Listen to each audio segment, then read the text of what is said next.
Hello, it's time for Pain Points again, the Mindtools podcast that probes the problems of work and comes up with sensible solutions with the help of writers, researchers, practitioners, and generally people with important stuff to share. I'm Jonathan Hancock, and I'm very excited about this episode because it goes to the heart of so much of what we're interested in at Mindtools, namely what work does to us, what it gives, what it takes away, and crucially, what we can do to thrive as individuals, do better, feel better, and what we can do to make work itself better for us and our teams. Dr Kathryn Page is an organisational psychologist, author, and leadership partner at By Many. She spent much of her career asking these questions with a strong focus on what makes work good for us and how we can get to more of that good stuff. She's worked with leaders across various industries to design work that protects people, fuels well-being, and unlocks performance. And her new book, called Good Work, Transform Your Work from the Inside Out, is out now, and she is on Pain Points. And this episode is called Can We Make Work Good for Us? So I am delighted to bring you Dr. Kathryn "Kat" Page.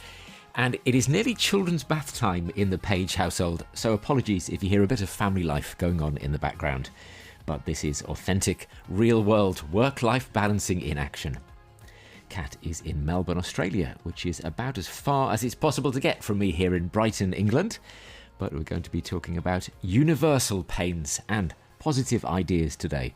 So come in, Kat Page. Thanks for squeezing us into your busy working and family life. Welcome to Pain Points. Thank you for the introduction and thanks for having me. And I love this book. I read it cover to cover this week and it's given me loads to think about and lots of questions to ask you. Actually, it feels like a book full of questions. I notice you use the question mark a lot, and I really like that curious, challenging approach. So if it's okay, I'm going to put lots of those questions back on you now today. Great. But I think my first question is one you should know the answer to because it's about you. Tell us a little bit about yourself to start with and how you come to be writing this book now. Perfect. And hopefully I didn't need to even prepare for that first question. So No, I hope not. I suppose this book really brings together two loves that I have and two, I suppose, threads that I've had in my career. So one of those threads, which we share, Jonathan, is writing. So I've been a writer since I was in primary school. So I always loved writing and always thought that I would be a writer. And then alongside that, I've always had a passion for people. Yes. Thought I would be a doctor, a medical doctor, but it was psychology that sort of won my heart. And I did the usual undergrad that you do in psychology. And then as I went into my research, what I started to look more deeply into was this idea of happiness and subjective well-being. And I always felt that there was a connection to work. I think because for me, work had been something that had really helped me in my own life. When I say the word work, I should probably be really clear that I'm not always just talking about jobs and organizations. Yes. Because even at that stage, I was 21 years old. I didn't really have a job as such, but I had work. I had a mission. I had a purpose. I had something that I was working towards and a sense of contributing to something bigger than myself, which I really think is what work is. I took that pretty much as far as you can go from a research perspective. I'm a deep nerd, Jonathan. And I'm just so lucky, I think, that I found my passion so early on. So I did my doctorate in this space, and when I was doing my doctorate, I actually met the wonderful Sir Kerry Cooper, who is quite well known in your neck of the woods, and he writes the foreword. He's a wonderful human, and we met in 2008, I think, and he sort of mentored me over the last 20 years, and I said, I want to write a book, and he said, let's do it. So I wrote this book, but he's been just an incredible support. And then after doing my doctorate, I did a postdoc looking more at the harmful aspects of work. When I did my postdoc in public health and epidemiology with a professor here in Melbourne, it was more on the occupational health and safety side and the ways in which work can harm us. And then that professor and I and some other colleagues thought, well, you know what if we combine some of these things and actually look at both preventing harm, promoting well-being, and responding to mental health problems as they arise in the workplace? Maybe when we do all three of those things at once, we can actually have a bigger impact. And then that research now is quite well known, so that we published that in 2014. It's become the industry standard. And then after that, I went into corporate roles. Yeah. So I've gone out and spent time out in the world, and I've gone, it's not all that rosy at times. Was it a shock when you went into the real world? Huge Did shock, it surprise yes. you what work is doing to people? Yeah. What did you find? It surprised me and it intrigued me in equal measure. So my first big job, if you like, was working for Deloitte. So I went from academia to Deloitte, which is like about as far as you can go. Yeah. And then that was actually an amazing job. So I really enjoyed that job. But I was like, oh, wow, it's actually so complex. It's far more complex than I had perhaps appreciated. And I think what that gave me was understanding the levers of business, the language of business, and how work gets changed in general, like how we actually transform work. It's actually really hard in general. And then, of course, I experienced the stress of work for the first time. Really? That was the first time you'd really felt that yourself? Yeah, I definitely had been stressed before then because, you know, when I was working in academia, I was also working part-time in consulting, and often juggling the two was difficult, but it was kind of on a smaller scale. I think this was the first time I worked in a large corporate when I realised that actually you don't control everything. Yes. And control is such an important part of this topic. When you're in a large corporate, there's a lot outside of your control. Yes, and in the book you unpick stress in some detail. It sounds like this is where that came to life for you. You really understood stress. So I'd studied it up until that point. And so it was an academic exercise for me. But I still actually remember the moment that I decided to leave Deloitte, actually. And I was sitting in my home office and I had a partner on the phone who needed me to do a piece of work. I had another partner who was needing me to do another piece of work. I had a team that was relying on me for things. And there was just a moment where I just broke down in tears because I was so overwhelmed by the pressure in that moment. And they were a really supportive organisation, but it was just, it all came down to this moment where everything was due, nothing was going quite right. I just felt so out of control, and I thought, gosh, I can't do this anymore. This is not healthy, because I knew the impact that has on people's health. And I thought, gosh, I've got myself into quite a stressful workplace. Yes. So what did you do next? I ended up going into industry, which it was actually a lot easier, to be honest. Like it's a different kind of pressure then. Then it was more around, how do I actually get stuff done when I'm in meetings 12 hours a day? Yes. So it was more that kind of pressure and more dealing with the complexity of a large bank. There's layer upon layer of processes and bureaucracy and rules and regulation. Yes, more of the things that make work hard. And it was hard to get stuff done. That's when I thought, wow, okay, so I can't get stuff done now. And that was a different kind of feeling. That was more, how do I get the pleasure and the joy of work when I can't actually get stuff done? Yes. And I'm dealing with all this office politics and the rules don't really make sense to me. Yes. And then my role ended up getting made redundant, and I took a redundancy, which I talked about in the book. Yeah, not an easy process. Not an easy process. But again, a very common thing for people to experience. Yes. And another thing that I was like, oh, gosh, this really hurts. I actually took some time for myself and realised that I had completely tied my sense of worth and my identity to work. Yes. I'd gone out into industry to learn more about my passion, but I'd gotten lost. And I had stopped being able to hear my own voice. And so writing this book, to come back to answer your question, Jonathan, was me finding my way back to that 21-year-old who already knew what her purpose was and what she wanted to do. She just didn't know how to do it. Yes. And then I realised now I have everything I need to actually write this book. And then it flowed really easily after that point, I'm grateful to say. Wow, because you've gone through the pain yourself, and this is Pain Point, so you're the perfect guest for us, because you've got all the theory there, and you've also got this real personal pain experience. Yes. Yeah. It is a very modern question, isn't it, this idea of how can we be happy at work? Because if we flash back not very far in history, people would have looked at us a bit blankly, like, what are you talking about? Work isn't supposed to make you happy. Yes. Yeah, no, I think it is really changing the rules. You know, so in the more industrial era, I suppose it was more about going in, checking into your work, getting things done, checking out and leaving. But the rules have really changed over the last several decades, particularly now with AI. But COVID, technology, there's been a whole bunch of things that over time has just been really changing things, until AI being the big disruption that is, where we actually are forced into this reckoning around, why do we work? Because we have choices now. Yeah, and I think a lot of people are looking at that prospect now. We're sometimes given this view of a world where we might not need to work. And quite a few of us, I think, are thinking, actually, that's quite scary, because work is fun. It has its problems and pain sometimes, but actually you can get a lot of enjoyment from it and Yes. worth, and that Yes. is a lot of who we are, what we do at work. And it's quite scary to think that we might not have that. I'm sure there are other people thinking, I'd love to just get rid of work because I hate it. And maybe both of those camps are people that you need to target Yes. with this book. And I think if we step outside of work for a moment and think about some of the other societal trends, you know, we know that mental health problems are reaching a very problematic level.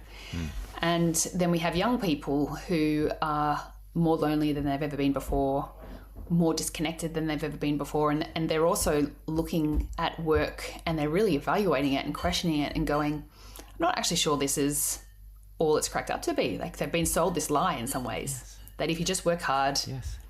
you'll get promoted, you'll have a secure job, everything will be okay, but it's not okay. That's actually not true. Yes, I suppose not very far back, you could rely on certain things about work. Yeah. You could rely on basically keeping a job a lot of the time and that basic paycheck coming in, even if you didn't enjoy a lot of things about work. Yeah. And if those things are stripped away, it makes this a lot starker. Yeah, and it's changed on both sides. You know, work is no longer promising us security, and we are no longer promising that we will stay with organisations no matter what. Yes. This relationship has broken down, hasn't it? Yeah. So is that the verdict that you start from? Is that the problem then, that work isn't working at the moment? Yes, I mean, I like that. I think we've fallen out of love with organisations and jobs because we are seeing a lot of younger people and also people of my generation going, well, maybe I don't want to actually work full-time for one organisation. Maybe I want to actually have more of a portfolio career. And because technology is what it is and AI is what it is, there are different business models that we now have at our disposal that we can explore and that we're playing with. But I think the whole proposition needs to be reevaluated. It seems to start with a very big, interesting question. This idea of, if we treated good work as a right, not a privilege, what would happen? Discuss. Good Yes. place to start. Yeah, so this is really the core premise of the book, which is this idea that such a huge proportion of us are touched by work or organisations. And so it is actually one of the most significant population levers for mental health and health that we have at our disposal. But despite that, even though most of us need a job to survive, most people don't necessarily feel that they have access to good work.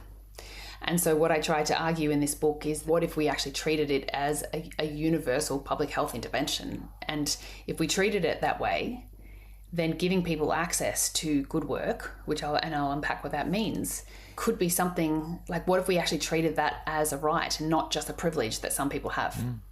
Because I feel very privileged that I have good work, but I haven't always had good work. And a huge proportion of the population don't have that. That feels really out of reach for a lot of people. Yeah. So what are the markers then? What should we be looking for to try and define good work, if we're going to almost prescribe it for people and work out how to get people to that sort of work? Yeah. So I think good work at its most basic level is work that does not harm us.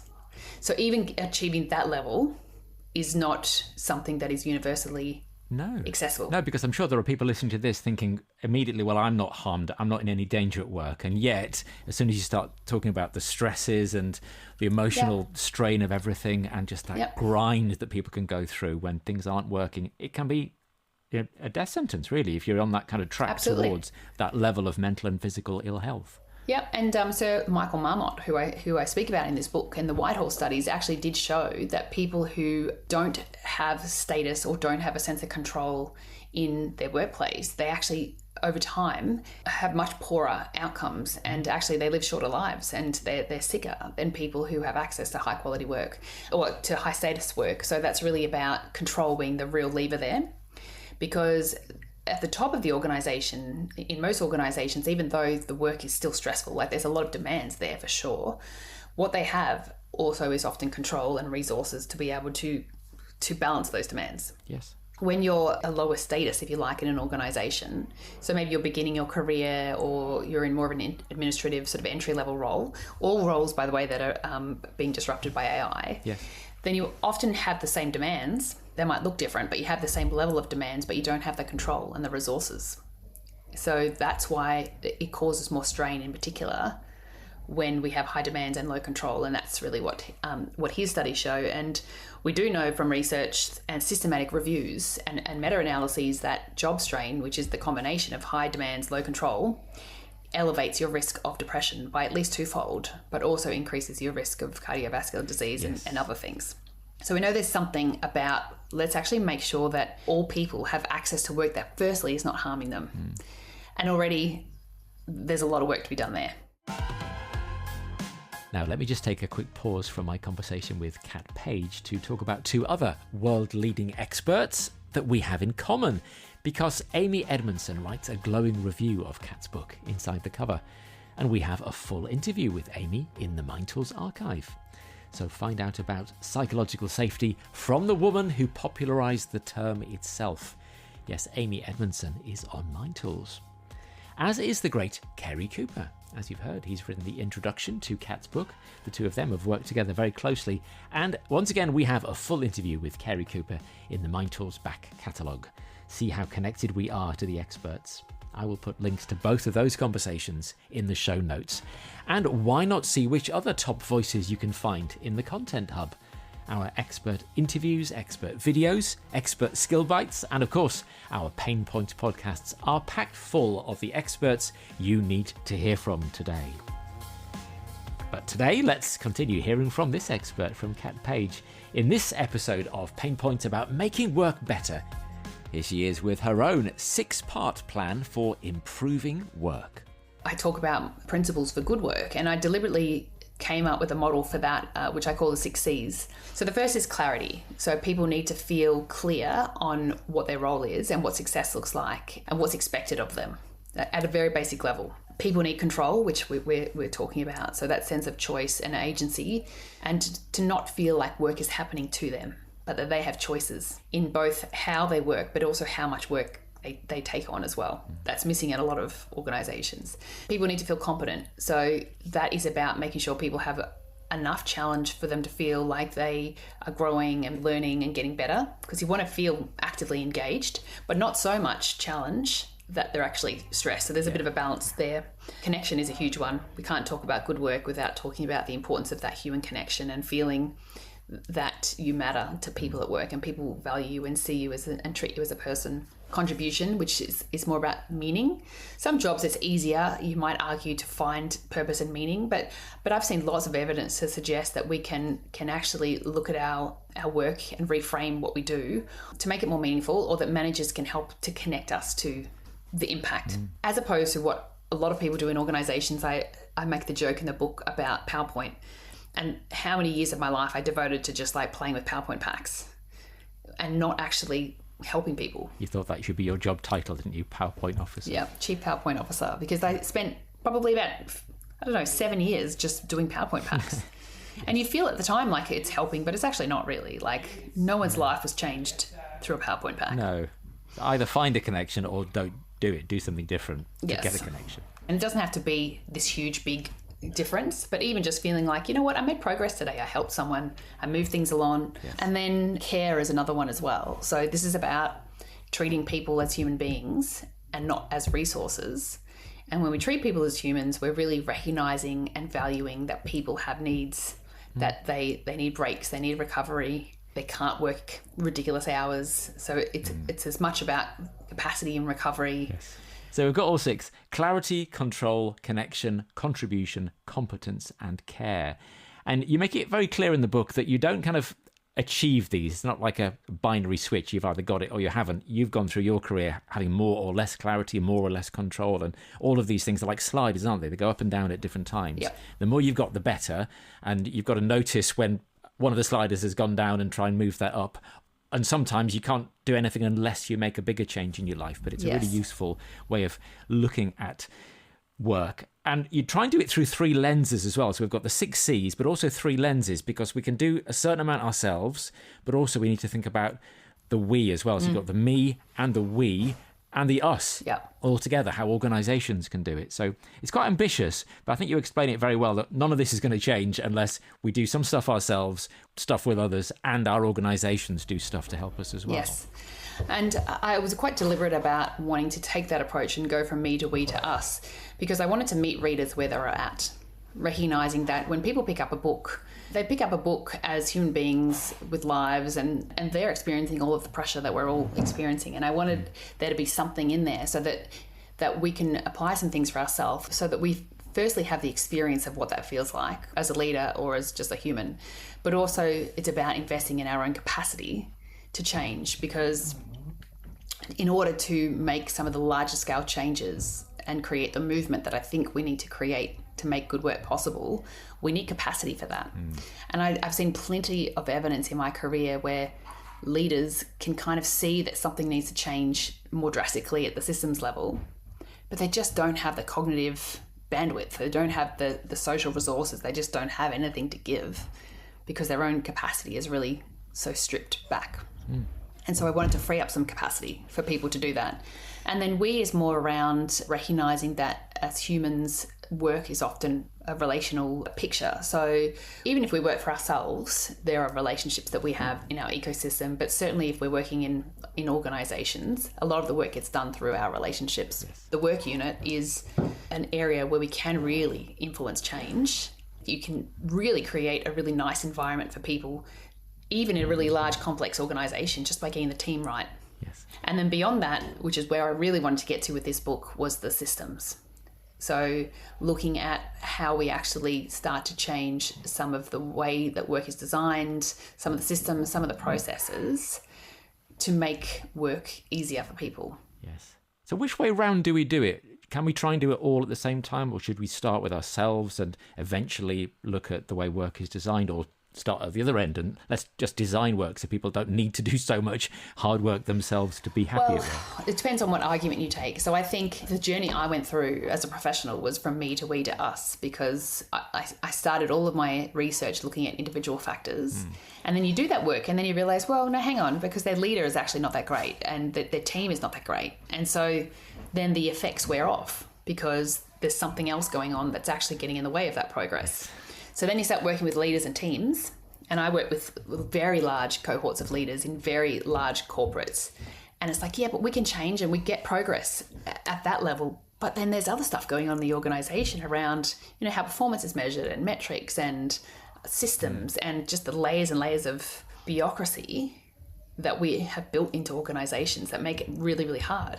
So then it just seems so obvious that, okay, well, we need to change that stuff. Yes. So I think that's like an intuitive way to go about it. But you could, in theory, many would argue, skip the individual and the team and go straight to the system.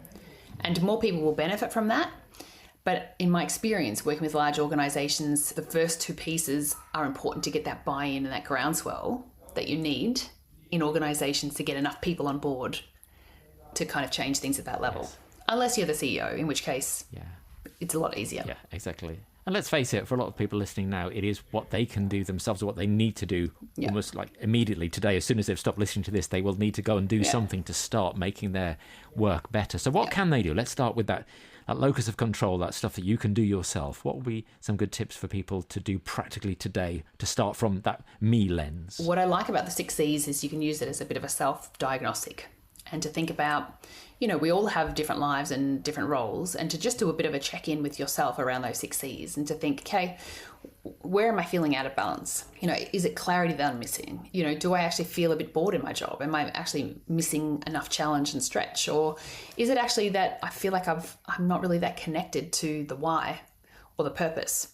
So even having some language around that is really helpful, because it starts to name the thing that's missing. Then the next step is really around just sharing that and having those conversations with the people around it. So to start to investigate what might be some of the things that you can influence. The other things that I think are really practical from this book are things that I have used right throughout my career. And two of my favorite areas, which I think resonated with you as well, Jonathan, was this idea of the pause. Yes, the power of the pause. Which you liked that, didn't you? I did. The power of the pause. Yeah. So much of productivity sort of focus makes us feel like we just need to do more and more and more. But actually, in my experience, that we need to create mental capacity to be able to just stop and go, okay, I could do X, Y, Z, but if I just take a moment to actually just pause and center myself, sometimes what happens in that moment is you realize that you're actually focusing on the wrong things. Yes. So it could be as simple as, as you leave one meeting to go into the next, to just have a comma or a full stop, which is to just interrupt this incessant rushing that we tend to do from one thing to the next, and actually just pause and process what was important about that meeting that I just had. What do I need to take from that? Take a couple of deep breaths, center yourself, and then think, okay, well, I'm now going into this next meeting. How do I want to be in this next meeting? What's important for me? Because if we don't do that, meeting one kind of bleeds into the next meeting and work happens to us. Yes. As opposed to us being more intentional. And then when you can get a chance, do more than just pausing, actually recover properly from the effort. And you make a big point of that in the book, this effort recovery, which is missing from so many people's lives. Yes, which is this idea that when we get to the end of our workday, we have depleted certain resources, psychological resources, cognitive resources, social resources, which of course is what happens throughout the day. And that how we spend our time outside of work is really important, and particularly our leisure time and the hobbies we engage in is important to replenish those resources. So there is a process called effort recovery, which is essentially around recovering those depleted resources, so refilling them up. Things that give you a sense of positive emotion is a really important thing. So like having joy, having fun, having humor, connection obviously is part of that. A sense of mastery, so focusing on something outside of work where you're growing and learning. So I think podcasts, plug for the podcast world. Absolutely. Listening to podcasts and learning about stuff, that actually is really important for recovery. Psychological detachment is the key idea, because when we are engaging in activities that stop us from thinking about or ruminating about work, that's what gives our mind the ability to let go of what was. So if you're listening to a podcast and completely caught up in what you're learning, you forget about what you were doing at work, you let it go, but also there's a joy in that learning. Because you're building new resources and you're like, oh, I could try this. Yes. And then also control is the other thing. So we're back to control again. So for me, I think, I don't know if I talk about this in the book, but I just have a tendency when I'm feeling a need for recovery to just vacuum stuff. And that just gives me a sense of control, a sense of mastery. Yeah, I think you talk about cleaning your cupboards, don't you? Yeah, reorganizing my cupboards. Yeah. And you feel better. Because you can control your environment, it actually benefits work. So work can benefit home and home can benefit work when you think about it in this way. Yeah, so these are things we can do as individuals. But what about when we're managers then? I guess quite a bit of your job as a manager these days should be to help people do these things and make sure that you're not stopping them from having their recovery and not stopping them from taking moments of pause. Are there other positive things that managers and leaders could do to try and make work better in the moment, even if they can't redesign the whole of work? Yes, so a couple of things. So I think a lot of leadership, comes down to the conversations that we're having. So it's a very conversational skill. So I think just being present with your team and actually deeply understanding where they're at and how they're feeling. So the 6 C's comes into play there as well. Where is work harder than it needs to be? And how do we actually just stop doing some stuff and actually let go of stuff? Which is counterintuitive, because a lot of what leaders have learnt is that success and performance is measured through adding more stuff and doing stuff. Yes. But actually, I think the reverse should be true. So the more that we can get rid of stuff, the better. Yeah. And then at what point do we get to that, well, work has to change question? We've got to redesign the whole of work. How hopeful are you that that is going to happen and that we won't still be focusing on just making ourselves a bit better and being more resilient for when it doesn't happen, but actually work starts to get better at the highest possible level? Yes. So I am hopeful, because I am an optimist, and I think people actually need to feel hopeful, because when we don't feel hopeful, they stop having the energy to try to change, and they stop seeing pathways towards it. I'm seeing that a lot in large organisation at the moment, even amongst really senior people, that they feel like they don't have agency, that this stuff feels too big to change. Yes. So when you get a group of leaders in that state, you can feel a little hopeless, because you think, gosh, how can we change things? But simply bringing people together to actually name some of this stuff and surface some of these things is the only way we can really start to challenge some of these assumptions that we hold about work.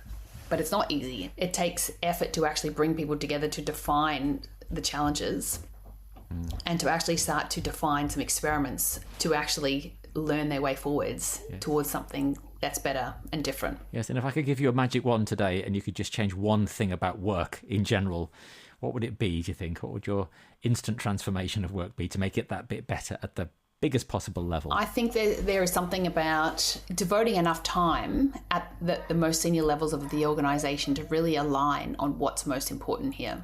That alignment conversation happening at the top, because when that top team is really aligned, then you don't get some of the challenges that happen deeper in the organisation, because people are confused and they're working at cross purposes.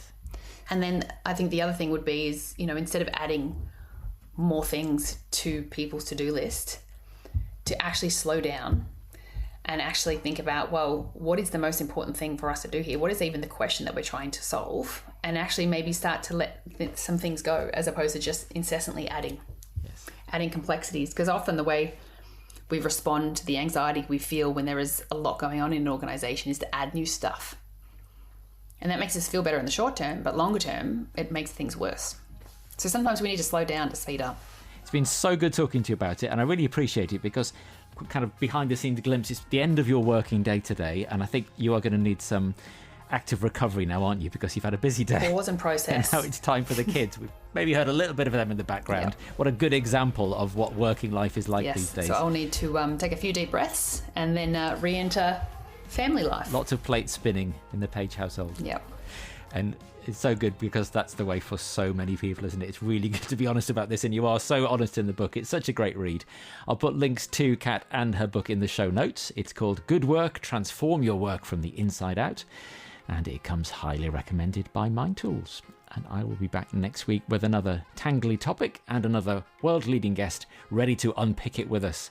For now, from Kat Page and me and this week's Pain Points, it's goodbye. Go off and transform your work. And again, Kat, go off and do bath time. I think that's next, isn't it? Put them to bed. Yeah, that's next on the agenda for me today. It's been great. Thanks so much for talking to us. Thank you so much for having me, Jonathan.